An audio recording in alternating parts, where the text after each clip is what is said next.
Episode 9. Episode 9. You know that's 9 weeks? Really? Yeah. It is. Yeah. Time flies, Daniel. Well, welcome, guys. Welcome to another session. The Jds Podcast. We're back for another week. How are you, Daniel? How was your week last week? It was good. Not much happened. Just uni, which we will be talking about later. Yeah, that's pretty much it at the moment. How about yourself? Yeah, it wasn't too bad. A lot of content done. We're smashing at the content. A lot of TikToks, a lot of reels. I think we're doing really well on that front. Really, really well. And of course, you see what happened on Thursday night? What happened on Thursday night? Melbourne Storm, baby. Oh, yeah. Back. Okay. I'm getting those 2012 vibes, man. I'm getting those 2012 vibes. Penrith was very quiet. It was very quiet. Is that all? That's all, Daniel. So what are we going to go to first? The casual, the usual. Let's bring up the energy a bit. Let's bring up the energy. Hit it.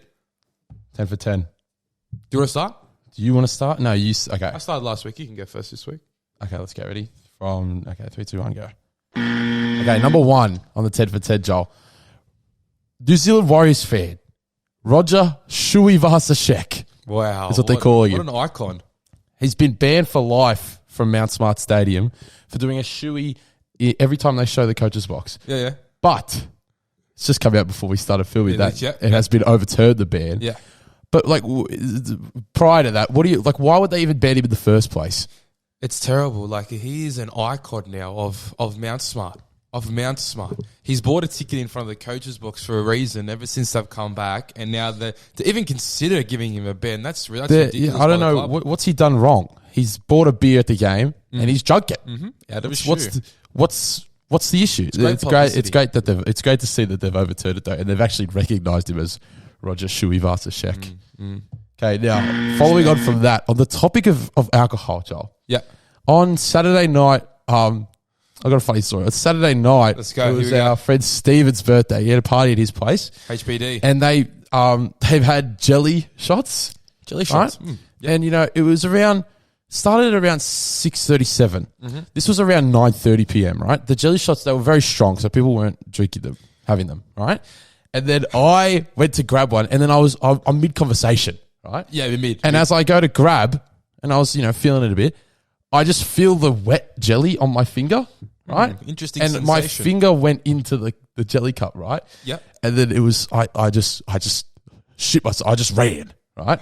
And there was only one blue one left. And this isn't a known story. This isn't known. Yeah. There was only one blue one left. And then I told Sam Kennedy. Yeah. And we were laughing. And then you just look up, and one of our friends, Phelan, you just see him with the blue jelly cup drink. So he drunk that had the your one germs in it, basically. That was, anyway, I thought that was just a funny story. I don't think he even knows about it. I think is that a minute? He's not going to know about it till now. Well, there you go. Oh, shit. He's got your okay, yeah. juice. So following that, Joel, this has nothing to do with it. Last week I mentioned, I actually put Isaiah Papali'i on the list. Yeah, for good reason. And it's come out that apparently his agent has spoken with the club saying that he's going to honour his contract. So I want to apologise to Isaiah. Yeah. The list was justified, but now, if you're coming to Tiger Town, maybe we can work something out. Maybe we can get him on. Maybe he'll want to explain himself. But I'm even with that news coming out as a West Tigers fan, I'm still not 100% confident he will be in a Tigers jersey next season. It is still there is still a grey cloud above Isaiah's head for me. Yep. And there's rumours he might be going to New Zealand as well. He's got to prove himself now. Staying on the topic of rugby league, love it. James Tedesco said that this week he may want to shift it to the halves. But wouldn't be a top 10 halfback. Continue. No, I think he wants to play 5'8". Wouldn't it be a top 10 5'8". Continue. I just think why would you want to do that? You're the best fullback in the game. He wants to make room for Joey Manu. And Suwali. Well, Daniel, eventually Tedesco is going to have to give up his fullback spot, even though he is one of the best we've ever seen. But, years go by, he's going to get older. And I think Roosters would rather keep Suwali and Manu at the club. And to keep them, they're going to have to be happy players. And if they're going to be happy players, they're going to be playing their preferred position. But I think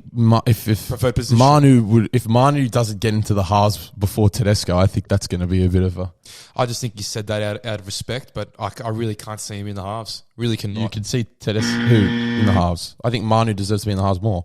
Yeah. Okay. Number 5 in mine. This is just something I've just stumbled across this morning. Yep. A politician from Ghana.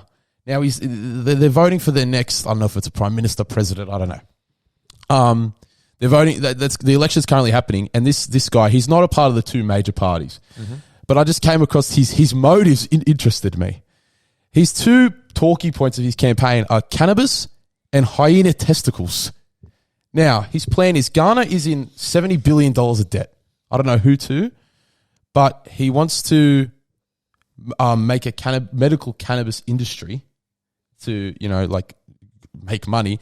And he's saying hyena testicles are going to be sold to China and they are a delicacy. He's going to...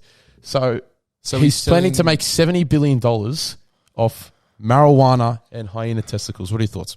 Well, first of all, I'll say this.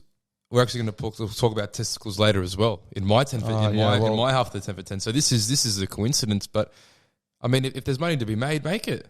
Respect. Is there money to be made though? That's the question. Clearly, he's talking. What do you mean? Clearly, there's no. Yeah. Well, moving on to my side of the story, Daniel, and we're going to talk about hackers early. Hackers, like people getting hacked into their accounts. Now, Jackson Wilson, a great friend of mine, his Facebook account, and I'm sure everyone knows about these Facebook hacks. Like it's the same thing every single time.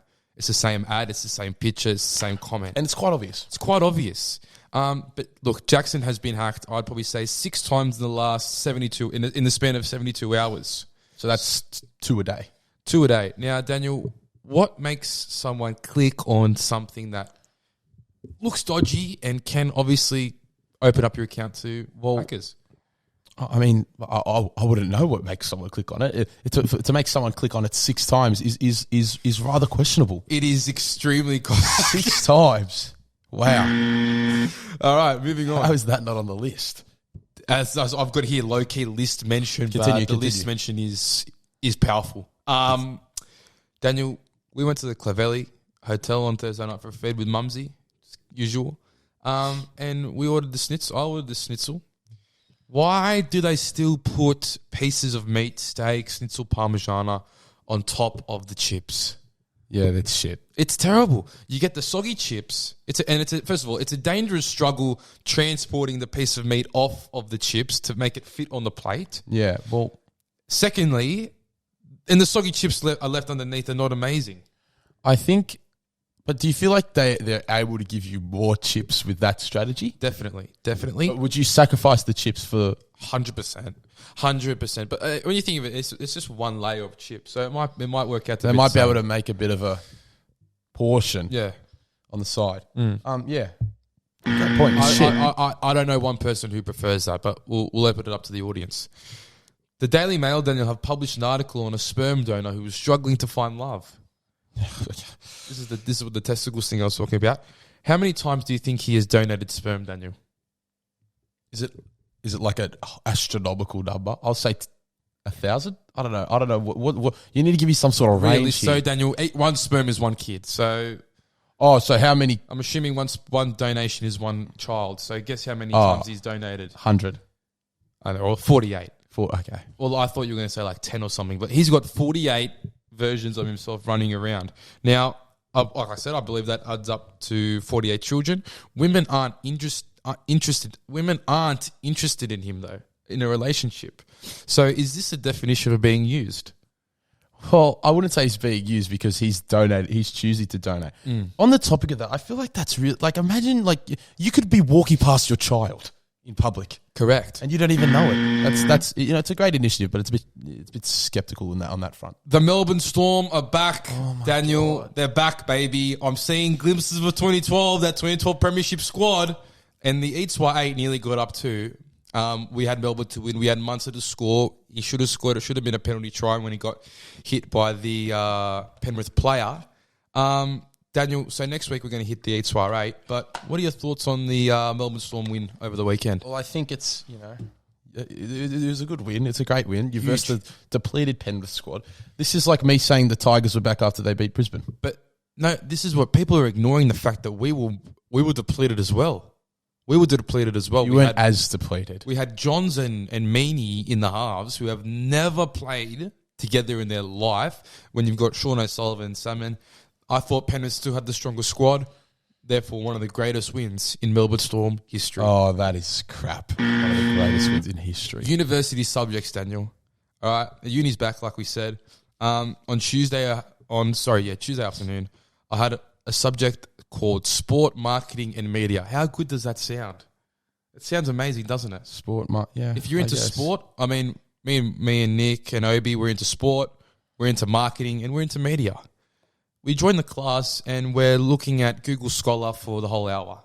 How to search up articles on Google Scholar. Get this, for a 4,000-word literature review that's due mid-semester. So, come on. Seriously, God damn it. How can you put in a literature review into a sport, marketing and media subject? Well, I couldn't tell you. Well, yeah, I have no idea. I don't know what else. What would you expect though? Maybe like you can focus on an organisation in footy. Say you want to do something on the Melbourne Storm, you can do a media campaign for their finals or something. That's what I was looking for to sell bloody finals tickets. That's me, Daniel. That's the 10 for 10. Now, moving on swiftly to one of my favourite segments, because it allows us to really say some true facts. I'd say some opinions. And get the world talking. And this segment is obviously... That's not ridiculous. That's not ridiculous to say that. It's not ridiculous. Now, this week we've got one take each. And last week you were talking about how Frizzell and Luke Brooks should be traded, their contracts, and it actually blew up a bit. So we've also got 2 NBA-style trades we'd like to see in the NRL for next season to go along with our hot takes. Do you want to go with your hot take first, Daniel, or would you like me to start off? I'll go first. Go for it. So this is kind of steaming. Yep. Mild. Brandon Smith will be labelled as the flop signing of 2023. And I know that's not ridiculous. That's not ridiculous to say that. It's not. Mind the pun. This will ruffle some feathers. Hit me. That take will ruffle some feathers. Oh, yeah. But and I've got it. Yeah, just clocked me. A bit slow on that. That was terrible. This is what I've got written down. He's not fit. He's not fit enough to play a whole game. Can't play 80. And I've written, if anyone can change that, it is the Roosters. Yeah. Yeah. But it is also the Melbourne Storm. So why hasn't it happened? Okay. Do you know what I mean? All it is all the Melbourne Storm, like their regime and stuff like that. You'd think Brandon Smith would be at the fitness level to play. So that's what's making me think it won't happen at the Roosters either. I'm going to hit you with 2 points here. First of all, it's also up to Brandon Smith himself. If he wants to get fit over the off season, and leading into my second point, his role at the Melbourne Storm right now is completely different. I know. He will be playing at the Roosters. It's still fitness. Fitness is needed for everything. I understand. You watch him play. He makes the first tackle. He's not back in the defensive line till fourth. He's making the first tackle off the bench. So he's coming off the bench for the Melbourne Storm, and he will be playing full 80 for Roosters. It's a completely different style of play and completely different body build needed. I've also written down, Isaiah could change it. Papali'i could, I feel like I don't know why. Could play. I feel like to be the flop. Oh yeah. I feel like he's the type of guy that's going to go to the Tigers and not give a shit. Especially if he wins the comp next year. I don't know. Speaking about winning comps, Daniel. I'm not done. Oh, sorry. Don't cut me off like that. Continue. I've also written down, if the Dragons, it's been speculated this week that the Dragons are offering Ben Hunt $1.3 million a season. Without a doubt, before the season even starts, that will be the flop signing. But Ben Hunt I'm not saying he's a bad player. $1.3 million is way too much for him. Especially in this stage. That's my take this week, and I know it's going to ruffle some feathers. It's a terrible pun, and I have no idea why you just said it again. Because the people who are being ruffled know I'm talking. No, they know who they are. Daniel, the Parramatta Eels will not make the top 8 next year. Oh, okay. That's my hot take. What do you rate that on the sizzling scale? I wouldn't say it's too. I'd say saying they won't make the top 8 this year is even hotter, which has already been said. Yep. Okay. Sorry. So they're losing. You're right. It's not that sizzling, but it's really not that. So hot I've got a bit of info here. The Parramatta Eels will not make the top 8 next year. They're losing Papali'i and they're losing Reid Marnie. Now, people don't understand how big Reid Marnie is to their play style. They do have Josh Hodgson for next year, but I think he's about 44 years old. He won't be able to keep up. Has he played a game this year?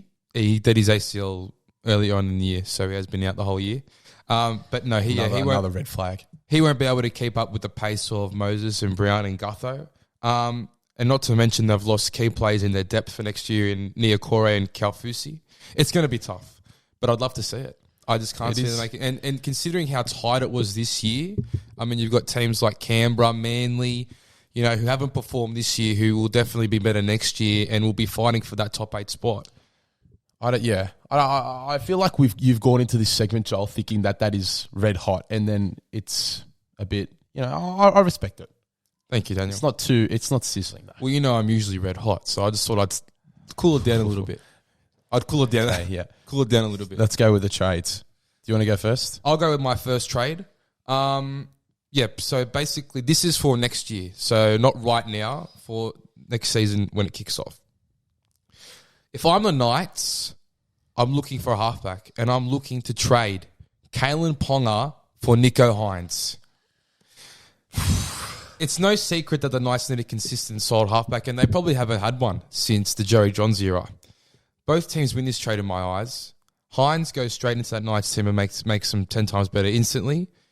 Now, I know Sharks have Will Kennedy, but if Ponga's coming in, I wouldn't be afraid to let Will Kennedy go, even though he is perfect for that Sharks system. So in that, the trade, if you're saying that the trade is pretty much Nico Hines and Will Kennedy for Ponga, if they're going to let him go for Kalen. Yeah, but I wouldn't sorry. Yes. Well, not really, but continue. Kennedy will not be going to the Knights. Ponga in that Cronulla side could play 6. He could play 6, and he would be a cheat code based on their style of play. Fast-paced, expansive, eyes-up footy is what Ponga excels in, and I think he would be a great acquisition. Even though Hines would be a big loss, I just think it would be nice to see, and it'd be cool to see. But so on that, do you think? So obviously, is Moylan playing the 7? Moylan, yeah, will definitely play 7. So would you? Would you rather Nico Hines and Matt Moylan, or Matt Moylan and Kalen Ponga in your halves? Nico Hines and Matt Moylan, but this is for Ponga to play fullback, like majority.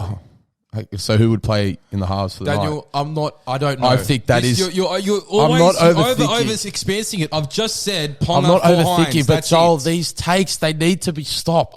That's it. They need to be questioned, because it gets to Thursday night and you're getting hammered in the TikTok comments, and I'm trying to prevent it. Let's go on to one of my trades. Let's go on to one of mine. Straight swap. I'm going for next season. I'm going Sharks player Matt Moylan. Matt Moylan and Siona Katoa in exchange for Luke Keary. That's terrible. Okay, so you're just saying that because you know yours is shit. Anyway, let me explain. Luke Keary's getting paid a bomb next year. The Chooks, I'd say it's too much. The Chooks have a great 5'8" playing in their centres in Joey Manu. Matt Moylan will come into that squad. And then obviously the Sharks, Luke Keary's better than Matt Moylan. I think the Sharks need, they've got a great team, but the most, I'd say, I wouldn't say they need experience because they've got like Fanuc and Fafita, stuff like that. But Keary will just add to that experience, and he's playing in more of a pivotal role. Then you look over at the Roosters. Matt Moylan is he won't be in the halves. The halves next year, if this trade was to happen, I would have Walker and Manu in the halves, and then Moylan would be a bit more of like he wouldn't make the 17. He wouldn't make the 17. I think he would. Anyway, listen, and then. So Manu gets to play in the halves where he's probably his best. And then, both teams benefit. Manu gets to play his, I guess, desired position. And I'm assuming Katoa goes in the wing and Suwali into the centres? No, Katoa, I thought maybe we were going to talk about the salary difference. So Katoa's more just a contract filler. I don't really know. So who's going to fill in for Manu at centre?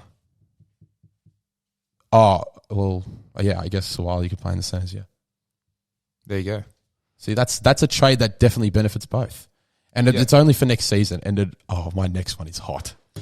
All right, Daniel, moving on. If I'm the Dragons, I'm trading Zach. It's a package deal.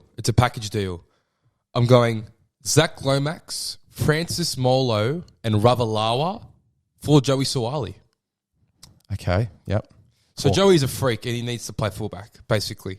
Dragons just told Sloan he can basically gave Tyrell Sloan the boot. And although Ramsey was playing actually quite well at fullback, I'd rather him on the wing and Suwali at fullback. I think Suwali, with an experienced half in Ben Hunt, he'd become a monster in the back line. Now for the Chooks. Like Suwali, it would be untouchable in my eyes. But, you know, the player comes first. And if he's not happy playing on the wing for the rest of his life, you got to make changes. Suwali's going to have to move from the wing eventually. So acquiring Ravalawa to replace him would be pretty good in that Roosters system. Lomax in the centres instead of Momorowski would be a huge boost in that Roosters system again. And I've chucked Molo in there for a bit of depth in their forward pack, which they currently don't have, and to increase the value of the trade. I think it's a win-win. Yeah, I think that's definitely one that the Roosters would be more reluctant than the Dragons. But that's why that is a more. Do I see the Roosters giving up Suwali for next season? No, but that is a more realistic one than the first. Thanks, Daniel. Anyway, going on to mine. This one's hot for next season, right? Obviously, Cameron Munster has 1 year left on his contract. Yes, there's no guarantee that he will be in Melbourne in 2024. Right, and if you're looking at how much money he can take wherever, the answer is that he won't be in Melbourne if that's his priority. I'm not saying that's going to happen, but if money's his priority, so I'm sending Cameron Munster to the North Queensland Cowboys for the Dearden, Luciano Leilua, Jordan McLean, and the Hammer. Now, the Cowboys this season have absolutely smashed expectations, right? What do they need that's going to make them a premiership? They are a premiership contender, but this will make them a premiership, possibly favourite. The best player in the NRL currently, Cameron Munster. And then the Storm, they get a young half in Dearden who I think would excel in the Storm system. They get some filler players like Leilua. These players, imagine the Storm had those other three now, the Hammer, Leilua, and McLean. Would be nice. With all these injuries they've got. I don't know how they're going to fit in the road, but they'd be great acquisitions for the club. They'd be in the squad and if Munster's not going to re-sign for Melbourne, Cowboys are win now. Right? I wouldn't say win and now. Melbourne gets something out of Munster instead of just waving him goodbye at the end of the year. I wouldn't say win now because they do have extremely young. Oh, yeah, but I mean with Munster, they win now, right? And then obviously I was also thinking, Munster, he's a Queenslander. The Cowboys, if they had Munster next season, went on a good run, and Munster enjoyed his time there, they would be a great chance at re-signing him for the future. Correct. It's a nice one. I'll give you that. It's a nice one. See, the explanation makes it better. Yeah, I had an explanation for mine. Yeah, barely. Anyway, Daniel, back to the segment you wanted to back in. That was good. Those trades. Yeah, those were solid. Okay, we got just a quick little filler. Yeah, go for it. Classic. Elaborate what it is. Would you rather? Yeah. Classic segment. There's a lot of audience participation, and I'll go first. Now, this is coming in from a cult hero in the JDS fan base. Nicholas Santoso has sent in this. Would you rather? Yeah. If you know who he is, he is one of the best. Yeah, yeah. It is. Would you rather walk for? I've altered it a little bit. Would you rather say this is 20 meters? Just say the would you rather. 20 meters. Would you rather walk on hot coals or Antarctic ice? Barefoot, obviously. Hot coals. I'm going ice. Hot coals for 20 meters. People do that. Yeah. I'd go hot coals because first of all, you'd be quicker. I think the cold ice is actually quite sticky. It's actually quite sticky. So, you get those oh no, could not do the cold. But the ice is sticky. Get those blisters. The ice is sticky. Oh, you're not going to get blisters from hot coals? Not if you're sprinting, mate. Not if you're sprinting. That's how I think you're supposed to do it slow so you're calm. Anyway, I'm going ice. Anyway, thanks for that one, Nikki. I just sort of Hang on, sorry. Have you seen people run on hot coals before? Yeah, they go slow because it's like you're calm. That's how you don't feel it. I'd anyway, be running for the hills, mate. Yeah, and you'd be burnt. Would you rather, Daniel, lose all of your memories or lose your eyesight? It's tough, isn't it? That is really hard. I'm thinking, this is my approach. So we're obviously young men. Still got a whole life ahead of us. The memories, it's 18 years worth of memories, 19 years worth of memories. So I'm going to go lose my memories because we've got such a long time ahead to make more memories. Yeah, I would. I'm going to agree. I don't think that's really hard because if you can't see, like, are the memories going to be the same? Well, you quality. Basically can't make more. Well, you can. You can, but are they going to be the same level of like quality as the ones you've got? That's my question.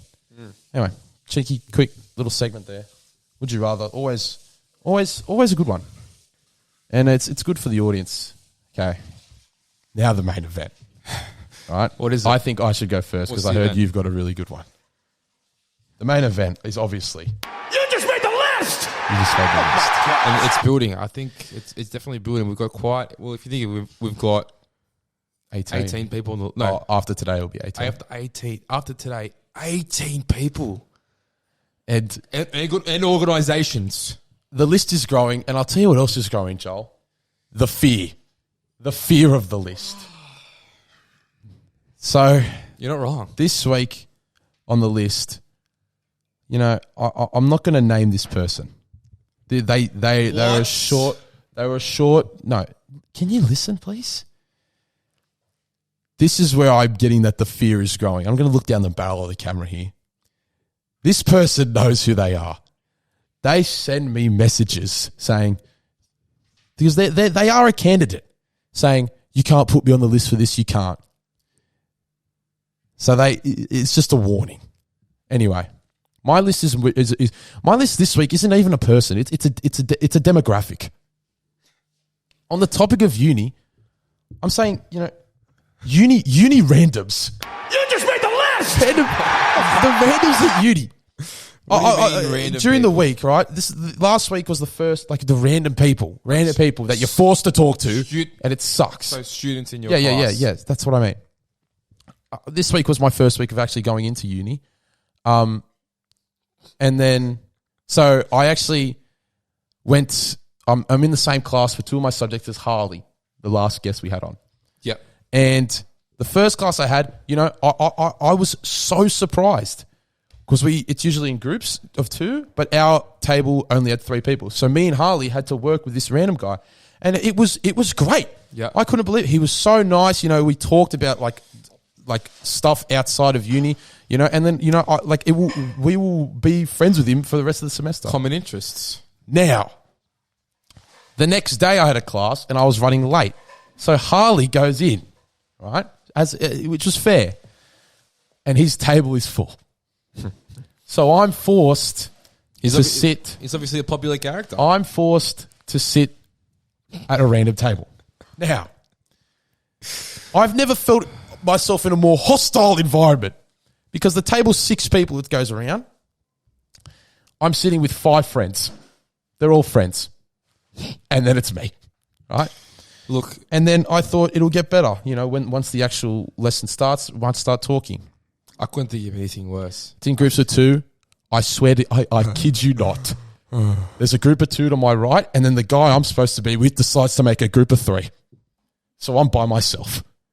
He literally made a group of 3 with the 2 people he knew instead of being in my group. Question? Yes. Did you speak at all at the table? Well, you didn't speak, did you? Let me explain. You have to be someone they want to work with. Can you explain? Let me explain. I came late, right? So they were already set up. I sit down, and then before I could even say anything, they just went. They just started, and I'm there. I did speak to him a bit. I was asking questions, and here's where I actually regretted speaking to him. He says to me, obviously it's my first year, right? He's in his second year, and he thought I was in my second year. Yep. And he says to me, are you first year? And I was like, yeah. And he goes, if I was in first year doing this subject, I'd shit myself. Yeah, thanks for that, mate. What a great compliment. Lesson one. What do you think? How do you think that made me feel? I'm working by myself. Yeah.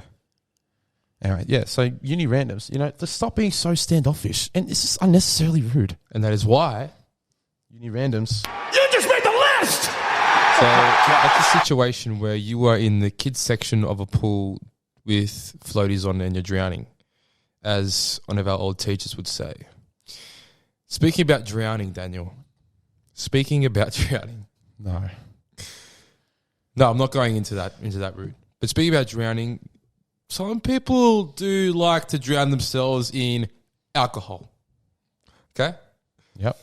So, and it gives me great pleasure of putting this man on the list because, first of all, he's the one that made me wear the Bulldogs jersey. Oh, yep. I'm going to go Josh Gaddis. You just made the list! And yes, it's another friend, Daniel, and I'm loving putting friends on the list. It's fun putting them on. It is. Like, obviously, last week we had Benji Poach. Moving on, Daniel. So, look, I actually wasn't there to experience the list violation. Wow. But I have had multiple sources communicate with me the exact events. And I'm saying events. Yes, we hear it. That happened. All right, so we went to the Mexican place called Tio's in the city for Kai's birthday, obviously, and it got rowdy. Got rowdy to the point where Josh actually got kicked out of Tio's. And I've got a Wait, so you were there? Oh, but you didn't see. I didn't see it. Okay, no. Yeah. So he got kicked out of Tio's, where he tried to get back in. So he got kicked out. Aiden went to go see where he was, and he's sitting on the bench outside Tio's. So Aiden went to go see where he was, sat next to him, and Josh therefore tried to get back in, which then he was denied. Like, first of all, violation. And then, so Luke and Aiden went back in to say goodbye, come back out. They told Josh, stay on the bench. They come back out. He's nowhere to be seen. He's 40 metres up the street in the convenience store. He journeyed to the convenience store to try and buy a vape, to where he attempted to purchase it with his driver's license. Violation. Yeah. On accident? Claiming he didn't own a credit card. So what would the driver's license do, Josh? Yeah, I can see. Yeah, stupid. It'd get you around in a motorised vehicle. Yeah. Wouldn't buy you a vape. Leaves the convenience store. Proceeds to collapse and smack his head on the ground. Violation. That's three vios. 3 vios. So they had to leave the situation. So they ordered an Uber with Luke and Aiden, and all of a sudden so they get in the Uber. Luke starts to see the driver start to pull over. Luke's confused, distressed. What's going on? Why aren't we going to the location? Luke looks behind him to see Josh trying to spit and spew out of the window. So Luke's in the front seat. Luke's in the front seat. And so if you can just picture this in your head, Josh is trying to excrete out of the window, but it's not making it out of the window. So it's staying in the car. It's going in the car all over the door. All over the door. And then, so they get out of the Uber. Josh stacks it again and rolls into the middle of the road, smacking his head. I've lost count of the violations. I've got about 6 right now. I'm on 6. What are you on? I've lost count. And then to top it off, vomiting in the Uber comes at a cost, doesn't it? It does. He gets a $150 transaction the next morning. That is a lot. Josh Gaddis, that is why. You just made the list! That is a great story. It's a great story. That is a great one. That'd be one of the best. I wish I was there to see it unfold. And I do personally feel like I've gone hard. I've gone a bit hard here. I have because if you're getting the information from the boys that were there, have you got any input from Josh himself? No, but see, there could be a bit of but you have to take from both sides there. Obviously, they wouldn't be as good. Do you think, just before we finish about the list, I feel like that could be a top 2. Top 2, number 2. If I was there to witness it, top 2 definitely, because I feel like I'd have more passion. What do you think the best list member is? because I've had a lot of input over this over the week. I don't think he can go past James Allen. Episode 2, the inaugural. Went to 10-year ban from what is a terrible venue. Went to the Robin Hood on Friday. Saw a couple of boys from school that are viewers, and then they would tell me they didn't even believe the James Allen story, but it is 100% true. Speaking about Robin Hood on Friday, can we elaborate? Do we want to? Well, or should we? How about we save that one for next week? Save that one for next week. We'll save that for next week. Good old Robin Hood. We know the people. We know who they're talking. They know who they are. Yeah. Anyway, that's 35, and that's the episode. What a great episode, Daniel. And what a week this week's going to be. Next week, we've got plans for number 10. We've got big plans for episode 10, baby. Episode and you'll see 10. them. Episode 10 is going to be... It's going to be massive. It's going to be... It's going to be a movie, bro. Oh, God. Well, that's number 9. What an episode. Number 10 is coming. Loving it. Put it in the calendar. Keep liking, keep sharing, keep subscribing, keep commenting. Open discussions in the comments that we can elaborate on, because we do say some controversial things and we want to see your opinion. Let's have a discussion. Yeah, we Spread love, not hate. Peace, love, and happiness, baby. That's it. Let's wrap it.